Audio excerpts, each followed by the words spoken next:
As you all know, shortly after 7 a.m. this morning, a gunman opened fire on members of Congress and their staffs as they were practicing for tomorrow's annual charity baseball game. Authorities are continuing to investigate the crime, and the assailant has now died from his injuries. The FBI is leading the investigation and will continue to provide updates as new information becomes available. Congressman Steve Scalise, a member of House leadership, was shot and badly wounded and is now in stable condition at the hospital, along with two very courageous Capitol Police officers. At least two others were also wounded. Many lives would have been lost if not for the heroic actions of the two Capitol Police officers who took down the gunman despite sustaining gunshot wounds during a very, very brutal assault. Melania and I are grateful for their heroism and praying for the swift recovery of all victims. Congressman Scalise is a friend, and a very good friend. He's a patriot, and he's a fighter. He will recover from this assault. And Steve, I want you to know that you have the prayers not only of the entire city behind you, but of an entire nation, and frankly, the entire world. America is praying for you, and America is praying for all of the victims of this terrible shooting. I spoke with Steve's wife, Jennifer, and I pledged to her our full and absolute support, anything she needs. We're with her and with the entire Scalise family. I have also spoken with Chief Matthew Verderosa.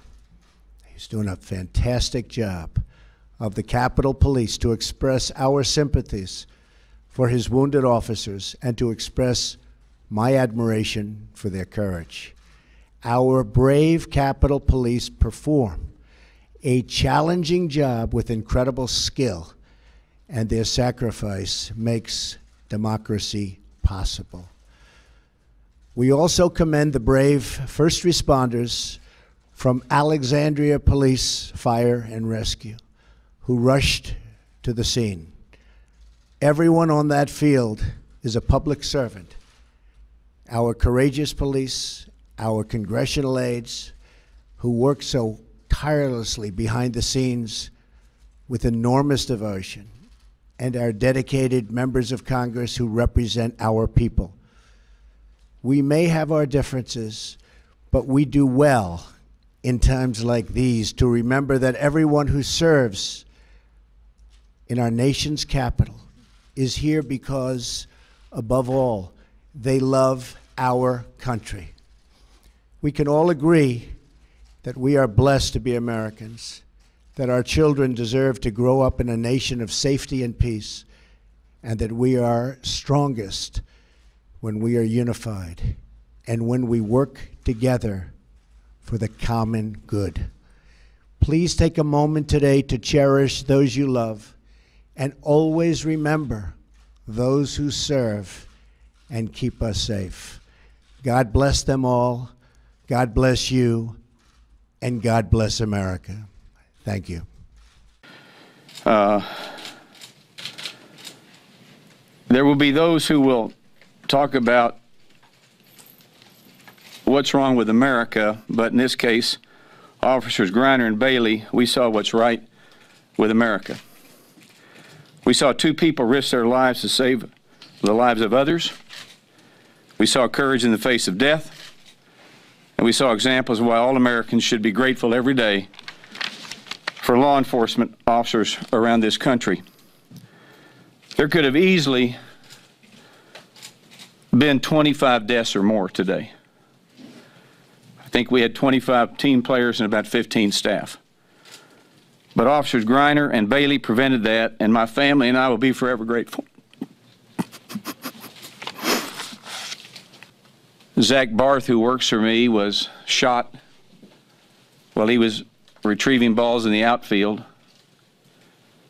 When I got into the dugout, it wasn't 10 seconds.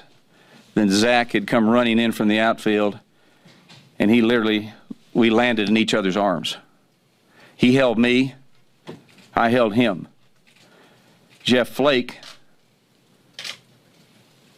took his belt off and made a tourniquet around Zach's leg to stop the bleeding.